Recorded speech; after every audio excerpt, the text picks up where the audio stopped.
আসসালামু আলাইকুম। সবাই কেমন আছেন? নোয়াগাঁও উচ্চ বিদ্যালয়ের পক্ষ থেকে আজকের ক্লাসে সবাইকে আমন্ত্রণ জানাচ্ছি। আমি আসমা আক্তার, সহকারী শিক্ষক, ব্যবসায় শিক্ষা। শিক্ষার্থীবৃন্দ, তোমরা কেমন আছো? আজকের ক্লাসে তোমাদেরকে অনেক প্রীতি ও শুভেচ্ছা জানাচ্ছি। আমার আজকের আলোচ্য বিষয় সপ্তম শ্রেণীর বাংলা প্রথম পত্র কবিতা শুনো একটি মুজিবরের থেকে, লিখেছেন কবি গৌরীপ্রসন্ন মজুমদার।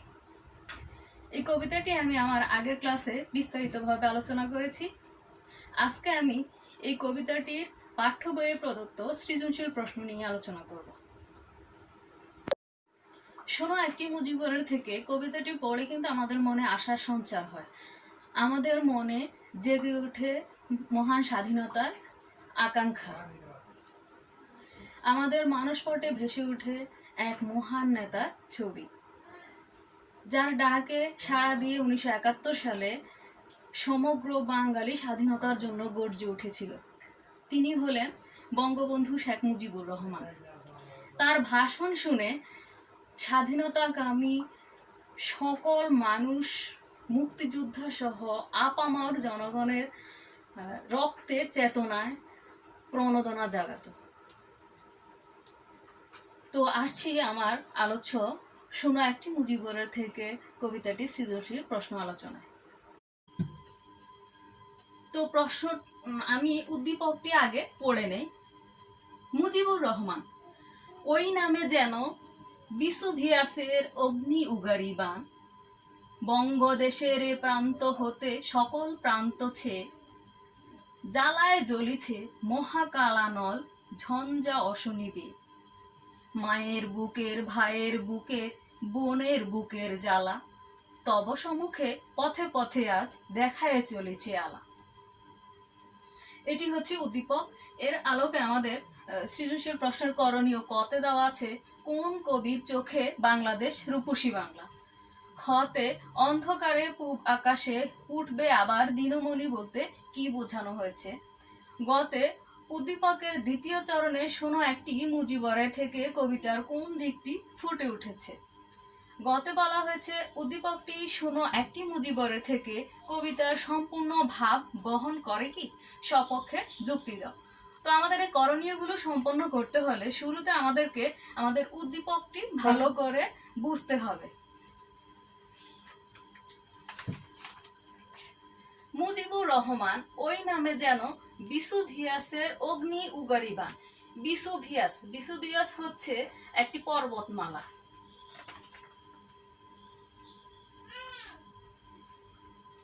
যার জ্বলন্ত আগ্নেয়গিরির সাথে বঙ্গবন্ধু শেখ মুজিবুরকে তুলনা করা হয়েছে।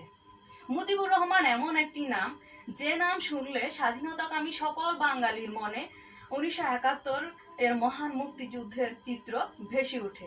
কেননা তিনি ছিলেন মুক্তিযুদ্ধের সর্বাধিনায়ক, যার তেজোদ্দীপ্ত বজ্র কণ্ঠে স্বাধীনতা আহ্বানের মধ্য দিয়ে গোটা বাঙালি জাতি স্বাধীনতার জন্য গর্জে উঠেছিল। তাই তাকে বিসুভিয়াসের আগ্নেয়গিরি বানের সাথে তুলনা করেছেন।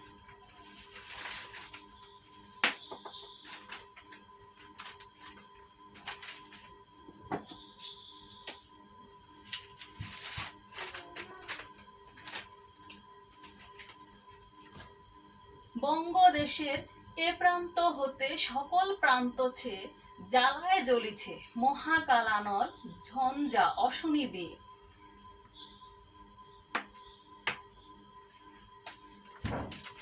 বঙ্গদেশ মানে বাংলাদেশ, প্রান্ত মানে সীমা, জায়গা বা স্থান, সকল প্রান্ত মানে সব জায়গা বা সব স্থানে, বাংলাদেশের সর্বত্রই জ্বালায় জ্বলিছে মহাকালানল ঝঞ্ঝা মানে ঝড়, অশনি সমস্ত অপশক্তি বে, ঝঞ্ঝা অশনি। অর্থাৎ উদ্দীপকে বাংলাদেশের এক প্রান্ত থেকে অন্য প্রান্তে বাংলার সর্বত্র পাকিস্তানি হানাদার বাহিনী যে হত্যাযজ্ঞ চালায় তার কথা বলা হয়েছে। তারা বাড়িঘর পুড়িয়ে দিয়ে মানুষকে সর্বশান্ত করে ফেলে, চারিদিকে মানুষের হাহাকার ধ্বনিতে আকাশ বাতাস ভারী হয়ে ওঠে। মানে যত ঝড় ঝঞ্ঝা অপশক্তি আছে এই সব কিছুকে ছাড়খাড় করে দিচ্ছে যেন একটি নাম, মুজিবুর রহমান। তারপরে মায়ের বুকের, ভাইয়ের বুকের, বোনের বুকের জ্বালা, তব সম্মুখে পথে পথে আজ দেখায় চলিছে আলা। তারা মানুষকে হত্যা করে ক্ষান্ত হয়নি, সবকিছু লুটে নিয়ে যায়। সন্তান হারা মায়ের আর্তনাদ, ভাই হারা বোনের আর্তনাদে পৃথিবী কম্পিত হয়। তারপর সম্মুখে আলোর সুদিন অনিবার্যভাবে আসবে, এই নামের সাথেই যেন সুদিন নিহিত। কবি সেই আলোর দিশায় প্রত্যাশা করেছেন।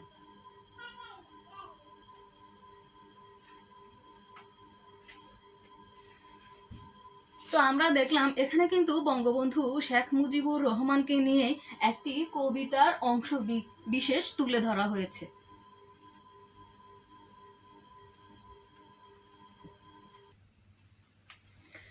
তো শিক্ষার্থী বন্ধু, এবার আমরা সৃজনশীল প্রশ্নের উত্তর আলোচনা করার চেষ্টা করি। তার আগে আমাদেরকে যে কথাটি অবশ্যই মনে রাখতে হবে তা হচ্ছে সৃজনশীল প্রশ্ন পদ্ধতিতে উত্তর কিন্তু সংক্ষিপ্ত হওয়া বাঞ্ছনীয়, কারণ সৃজনশীল প্রশ্নের ক্ষেত্রে অতিমাত্রার বর্ণনা পরিহার করতে হবে। তো আমাদের কতে হচ্ছে কোন কবির চোখে বাংলাদেশ রূপসী বাংলা। আমাদের ক প্রশ্নটির জন্য নম্বর বরাদ্দ হচ্ছে 1। এটি হচ্ছে জ্ঞানমূলক একটি প্রশ্ন, তাই এর উত্তর আমাদেরকে একটি বাক্যে দিতে হবে। তাহলে আমরা প্রথম কয়ের উত্তরটি কিন্তু আমাদের আলোচ্য কবিতা শোনো একটি মুজিবরের থেকে পড়লেই পেয়ে যাই, যে বিশ্বকবি সোনার বাংলা নজরুলের বাংলাদেশ, জীবনানন্দের রূপসী বাংলা। তাহলে আমাদের ক প্রশ্নটির উত্তর হচ্ছে কবি জীবনানন্দ দাশের চোখে, কবি জীবনানন্দ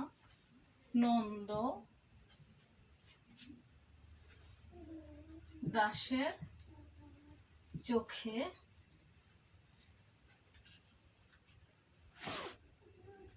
বাংলাদেশ রূপসী বাংলা।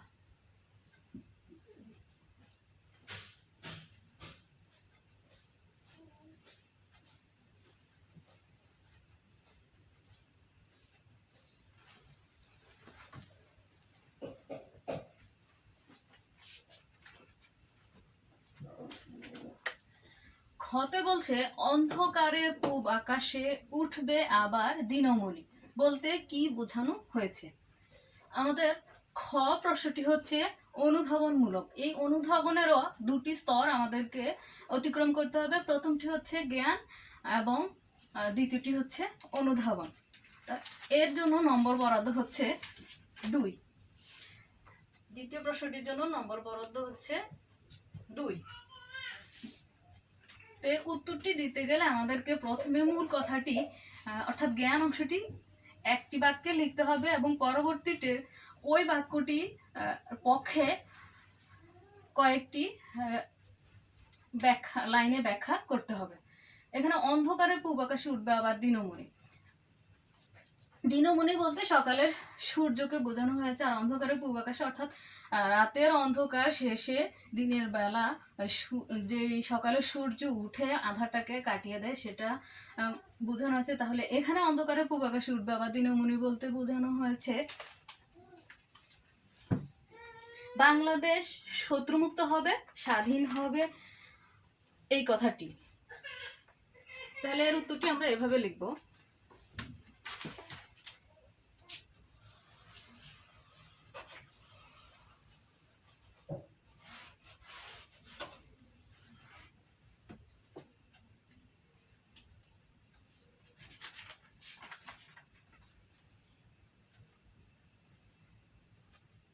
প্রথমে আমরা জ্ঞান স্তরটি অতিক্রম করবো, ওখানে লিখবে এভাবে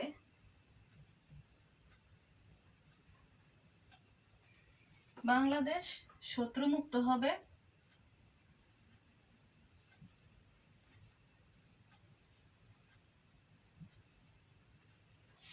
স্বাধীন হবে।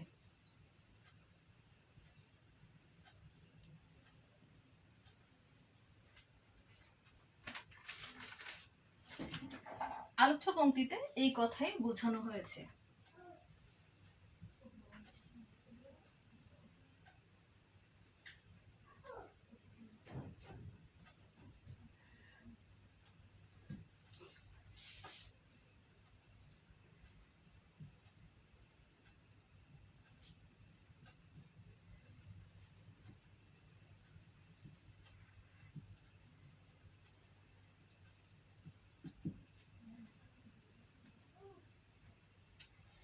তাহলে এটা হচ্ছে আমার জ্ঞানের স্তর।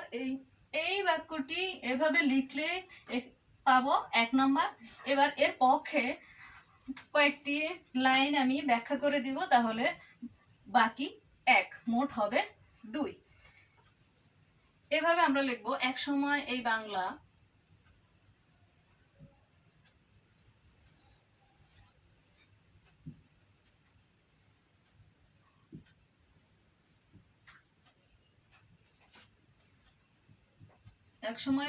ছিল স্বাধীন জনপদ।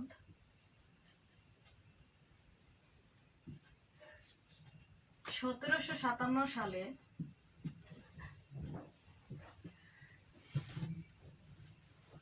তা ব্রিটিশদের কাছে স্বাধীনতা হারায়।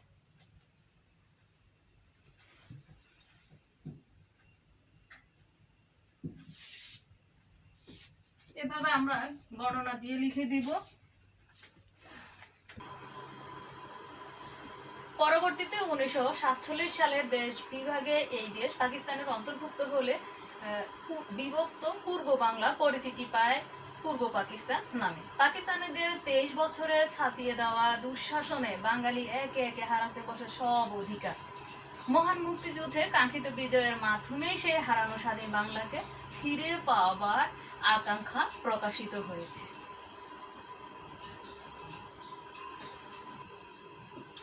এবার আসছি গ নম্বর প্রশ্নে। করণীয় গতে বলা হয়েছে, উদ্দীপকের দ্বিতীয় চরণে শুনো একটি মুজিবুরের থেকে কবিতার কোন দিকটি ফুটে উঠেছে ব্যাখ্যা করো। আমাদের গ নম্বর প্রশ্নটির জন্য নম্বর বরাদ্দ হচ্ছে 3। এটার জন্য নম্বর বরাদ্দ হচ্ছে 3। তার জন্য আমাদের 3টি স্তর অতিক্রম করতে হবে। একটি হচ্ছে জ্ঞান, অপরটি অনুধাবন এবং সর্বশেষটি হচ্ছে প্রয়োগ। জ্ঞানের জন্য আমাদেরকে এক বাক্যে লিখতে হবে, তার জন্য 1 নম্বর। অনুধাবনের জন্য ব্যাখ্যা দিতে হবে কয়েকটি বাক্যে, তার জন্য 1 নম্বর। পরবর্তীতে প্রয়োগের জন্য 1 নম্বর, মোট 3 নম্বর। অর্থাৎ জ্ঞান 1, অনুধাবন 1 এবং প্রয়োগে 1, সর্বমোট হচ্ছে 3। তাহলে আমাদের প্রশ্ন বলা আছে কি, প্রশ্নটি আমি আবার পড়ছি। অন্ধকার উদ্দীপকের দ্বিতীয় চরণে শোনো একটি মুজিবুরের থেকে কবিতার কোন দিকটি ফুটে উঠেছে। তাহলে আমাদের দ্বিতীয় চরণটি খুঁজে বের করতে হবে। আমাদের উদ্দীপকের দ্বিতীয় চরণটি কোথা থেকে? বঙ্গদেশের এ প্রান্ত হতে সকল প্রান্ত ছেয়ে জ্বালায় জ্বলিছে মহাকালানর ঝঞ্ঝা অশুনিবে। তাহলে আমাদের দ্বিতীয় চরণে কি প্রকাশ পেয়েছে? বাংলাদেশের উপর পাকিস্তানি হানাদার বাহিনীর অত্যাচারের দিকটি ফুটে উঠেছে। শোনো একটি মুজিবুরের থেকে কবিতায় বর্ণিত 1971 সালের 25শে মার্চের কালো রাতে নিরীহ নিরস্ত্র ঘুমন্ত বাঙালিদের উপর অতর্কিত হামলা চালিয়ে এক নারকীয় হত্যাযজ্ঞের সূচনা করে পাকিস্তানি হানাদার বাহিনী। তারা সব কিছু জ্বালিয়ে পুড়িয়ে ছারখার করে দেয়। গ্রামগঞ্জ, শহর, বন্দর সর্বত্র জ্বালিয়ে দিয়ে এক মহাধ্বংস সৃষ্টি করে। তাহলে আমাদের উদ্দীপকেও একই ধরনের চিত্র লক্ষ্য করা যায়। বাংলা সর্বত্র পাকিস্তানি হানাদার বাহিনী হত্যাযজ্ঞ চালায়। তারা বাড়িঘর পুড়িয়ে দিয়ে মানুষকে সর্বশান্ত করে ফেলে। চারদিকে মানুষের হাহাকার ধ্বনিতে আকাশ বাতাস ভারী হয়ে ওঠে। সন্তান হারা মায়ের হাহাকার, মায়ের আর্তনাদ, ভাই হারা বোনের আর্তনাদে পৃথিবী প্রকম্পিত হয়। সুতরাং বলা যায় যে উদ্দীপকের দ্বিতীয় চরণে শোনো একটি মুজিবুরের থেকে কবিতায় বাংলাদেশের উপর পাকিস্তানি হানাদার বাহিনীর অত্যাচারের দিকটি ফুটে উঠেছে। তাহলে আমার এখানে 3টি স্তর অতিক্রম করা হয়েছে। প্রথমে মূল কথাটি লেখা হচ্ছে বাংলাদেশের উপর পাকিস্তানি হানাদার বাহিনীদের উপর অত্যাচারের দিকটি ফুটে উঠেছে। পরবর্তীতে এর অনুধাবনটি কি? শোনো একটি মুজিবুরের থেকে কবিতায় বর্ণিত 1971 সালের 25শে মার্চের কালো রাত্রিতে যে ঘটনাটা ঘটেছে তা কি কি করেছে তার কয়েকটি বাক্য বিস্তারিত তোমরা এভাবে লিখে দিবে। এটি গেল অনুধাবন স্তর। পরবর্তীতে আমার উদ্দীপক কি প্রকাশ পেয়েছে সেটা আবার কয়েকটি বাক্যে বর্ণনা করে দিয়েছি। তারপর দুইটার মিল করে আমরা মূল কথাটা লিখতে পারি এভাবে। সুতরাং বলা যায় যে উদ্দীপকের দ্বিতীয় চরণে শোনো একটি মুজিবর থেকে কবিতায় বাংলাদেশের উপর পাকিস্তান হানাদার বাহিনীর অত্যাচারের দিকটি ফুটে উঠেছে। তাহলে আমরা এক এক এক মোট 3টি স্তর অতিক্রম করলে মোট 3টি নাম্বার পাবো। এবার আসছি ঘ নম্বর প্রশ্নে।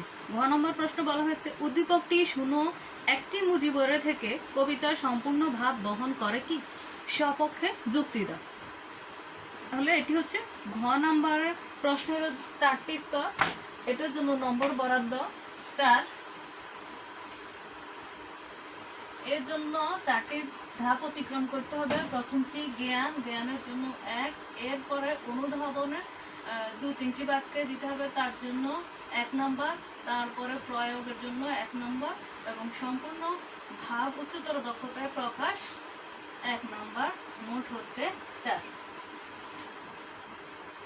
তাহলে এবার আমরা উত্তরে আসছি। প্রশ্নটি আমি আবার করে দিচ্ছি। উদ্দীপকটি শোনো একটি মুজিবরের থেকে কবিতার সম্পূর্ণ ভাব বহন করে কি, সপক্ষে যুক্তি দাও। তাহলে প্রথমে এর উত্তর আমরা এক লাইনে লিখব, উদ্দীপকটি শোনো একটি মুজিবরের থেকে কবিতার সম্পূর্ণ ভাব বহন করে। তাহলে এটা আমাদের জ্ঞান স্তর গেল। এরপর অনুধাবনে আমরা এভাবে লিখতে পারি, উদ্দীপকে লক্ষ্য করা যায় যে বাংলার সর্বত্র পাকিস্তানি হানাদারেরা হত্যাযজ্ঞ চালায়, তারা সব কিছু জ্বালিয়ে পুড়িয়ে ছারখার করে দেয়, মানুষকে সর্বশান্ত করে ফেলে। চারিদিকে মানুষের হাহাকার ধ্বনিতে আকাশ বাতাস ভারী হয়ে ওঠে, স্বজন হারা আর্তনাদে পৃথিবী কম্পিত হয়। তারপরও সম্মুখে আলোর দিশা প্রত্যাশা করেছেন কবি।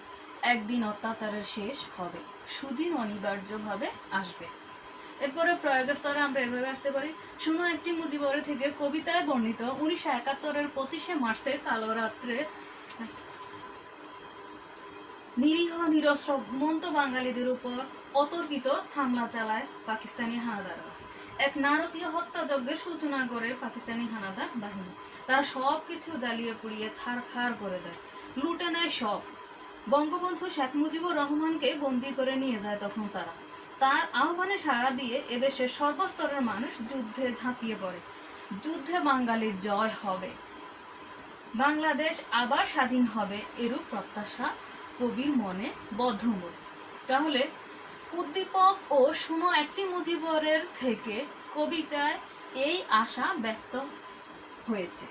উদ্দীপক ও কবিতায় পাকিস্তানি হানাদারদের অত্যাচারের চিত্রের পাশাপাশি এই অত্যাচারের অবসান কামনা করা হয়েছে এবং স্বাধীনতা লাভ প্রত্যাশা করা হয়েছে। এজন্য বলা যায় উদ্দীপকটি শুনো একটি মুজিবরের থেকে কবিতা সম্পূর্ণ ভাব বহন করে। তাহলে আমাদের 4টি স্তর পর্যায়ক্রমে অতিক্রম করা হলো, জ্ঞান, অনুধাবন, প্রয়োগ এবং উচ্চতর দক্ষতা।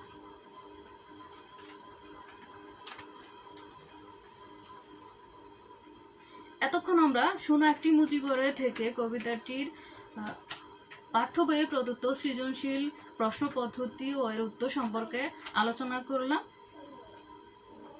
আমি আশা করছি তোমরা মনোযোগের সাথে সেগুলো খেয়াল করেছো।